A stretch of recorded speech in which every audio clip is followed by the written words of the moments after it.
What is going on, everyone? Welcome back to the Full 90. Today it is time for the Week 5 Premier League predictions. Now, I don't know the results of Week 4 because I'm going away on holiday before this video gets uploaded and before any Week 4 fixtures have been played. But today, we're going to be predicting the Week 5 Premier League fixtures. So be sure to leave your predictions, as always, down in the comments. Smash a like down below. Let's try and break 300 likes. Subscribe so you don't miss any future videos. And with that being said, let's get straight into it. Kicking off, we do have Crystal Palace up against Brentford.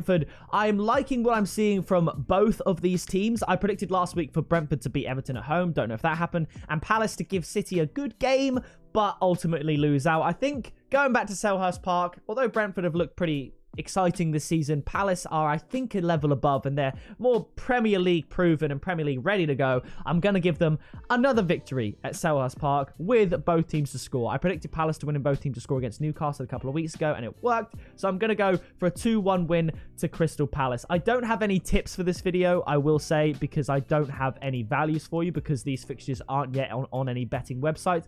But if I had to come up with a tip for this one, it would probably be both teams to score again. I don't know the value, so I'm not going to put any tip text there on the video, but I will say it for you guys to listen. I'll try and come up with a tip as we go along. So haven't looked into these tips too much as I'm making them up, but based on my analysis, I'll go with that. After that, it's Fulham versus Brighton at Craven Cottage. This is going to be a very, very interesting one. I think at the Amex Stadium, I would definitely have predicted Brighton to just pip Fulham to the post. In the previous game week, I predicted Fulham to score against Arsenal, but lose fairly convincingly. And I predicted Brighton to beat Leeds at home at the Amex Stadium. Again, you guys will know how those fixtures went. I do not. So, to be fair, last time when I predicted the Premier League fixtures without the hindsight of the previous week, we actually had our best week in a long, long time. Perhaps because my judgment wasn't clouded with recency bias of, at the very least, the previous game week. So, this one, I'm going to go for a draw, just because Fulham have had a better start to the season than I think most people would have predicted. I'm going to go for a 1-1 draw. I would say if I had to look towards a result market, the Brighton win is probably a very valuable one away from home. It's probably at like 2.5 or something like that, maybe 2.2, something like that. But maybe you look at goals. I wouldn't go towards the draw in this one because it could go either way, to be honest, but I would say maybe both teams to score would be a decent shout for this one as well. If you were to favour a result, maybe chuck Brighton double chance in there because away from home, the value might be pretty good. And I don't see Fulham beating Brighton, as good a start they've had.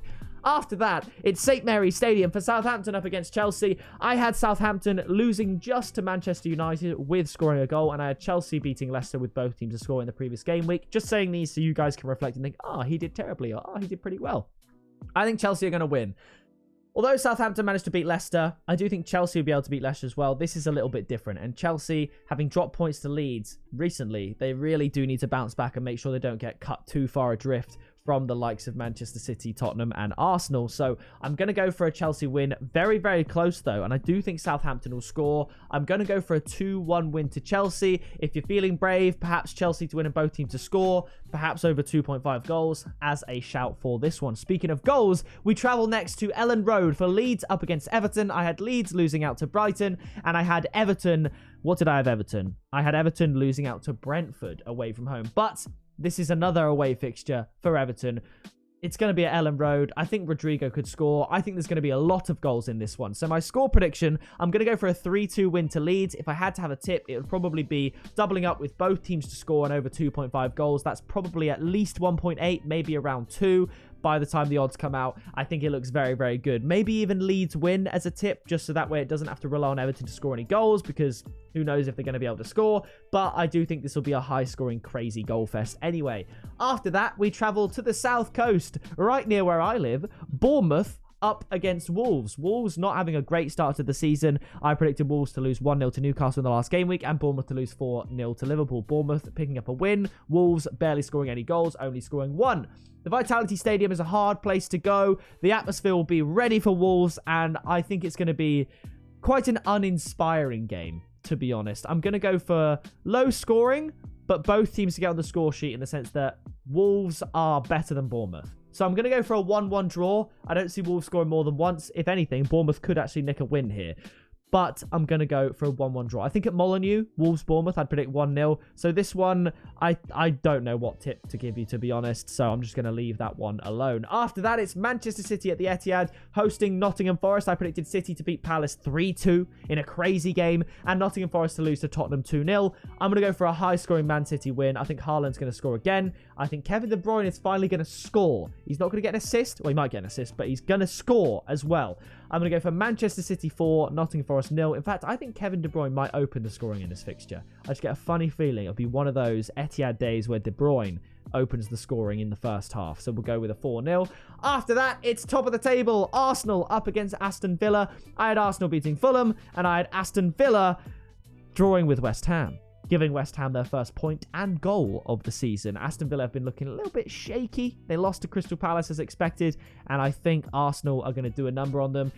Can you tell I'm an Arsenal fan in my Arsenal predictions? I'm still predicting not a clean sheet. Even though Arsenal have been good defensively this season, I'm still predicting Arsenal to just leak one because it's just classic Arsenal. Even as well as they're playing, I just do actually back the offensive players to now get goals. It could be a 2-0 or something like that. I'm still going to go for a conclusive win though. Don't get me wrong. Arsenal to beat Aston Villa 3-1. And if my predictions in the last 2 game weeks are correct, that'll be 15 points from 15 points in the first 5 games of the season, which would be very, very exciting for myself as an Arsenal fan. After that, it's an all-London affair.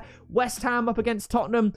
Tottenham doing the business against Wolves recently, and I predicted they'll have a very similar low-scoring, sort of boring game against Nottingham Forest. I predicted, I think, Harry Kane to score. Tottenham to an under 3.5 goals was my tip there. I think this is going to be an interesting one, a very close one. I think both teams will score. West Ham have got to get up for this at home. I'm going to give West Ham a goal, but ultimately I'm going to give Tottenham the win. This will be the kind of run for Tottenham where they get these ugly sort of wins, like the 1-0 against Wolves. I'm going to go 2-1 here against West Ham. Wins that aren't setting the world on fire, so they kind of keep up with the pace of the Premier League in terms of getting points under the radar somewhat, until at some point people are like, hang on a minute, Tottenham are still there and thereabouts, when they then will, of course, inevitably decline towards the end of the season, perhaps when Champions League gets into full swing. But at the moment, I can see them beating West Ham. I'm going to go for a 2-1. Now, after this, a very intriguing fixture. We travel to Anfield for Liverpool up against Newcastle. I predicted Liverpool to get their first win of the season against Bournemouth last week, and Newcastle to get a low-scoring win against Wolves. I think this is going to be a very close one. Newcastle, after their 3-3 draw with Manchester City, we feel like they can get up for this game. Their midfield will likely be working harder than Liverpool's, or be actually just better than Liverpool's if Liverpool is still struggling with injuries. You can't really fade Liverpool at Anfield, though. I feel like they're going to get the goals from somewhere. Salah and Luis Diaz, and then Callum Wilson to score for Newcastle, my 3 goal scorers. I'm going to go for a 2-1 win to Liverpool. It's hard not to back Liverpool at Anfield. Even though they've had a rough start to the season and Newcastle have had a good start to the season, it's hard not to back them. My tip here would definitely be both teams to score, though. I think watch out for Allan Saint-Maximin. He's going to cause all sorts of problems again. I could see this being a draw, but I'm struggling not to pick a Liverpool win. So we'll go for it. 2 on the bounce for Liverpool at Anfield. Then the final game, Leicester up against Manchester United. Leicester having a really poor start to the season. I predicted them to lose to Chelsea. And Man United, I predicted them to beat Southampton. I don't see Manchester United picking up 6 points from their game against Southampton and their game against Leicester. I couldn't tell you which round it's going to go, but I don't see it happening. I've predicted them to get 4 points. For some reason at the King Power Stadium, I've got Manchester United having a little bit of a blip and Leicester just coming up with something, because they'll rise to the occasion of Manchester United. They do have quality players and maybe something will just click. Leicester have been scoring goals and I think they can do so here. So I'm going to go for a Desmond 2-2 draw between the two teams. My tip here would be both teams to score in over 2.5 goals for sure. Leicester games are always high scoring. Could Man United win this? Yes, of course. They could win 3-1 or something like that. But Leicester definitely score. Man United definitely score. I don't see Leicester winning, so I'm going to go for a 2-2 draw. So that is going to do it for my Week 5 Premier League predictions. Sees Palace win, Chelsea win, Leeds win, City win, Arsenal win, Tottenham win, and Liverpool win. So other than Liverpool and Chelsea, your regular winners this season, basically.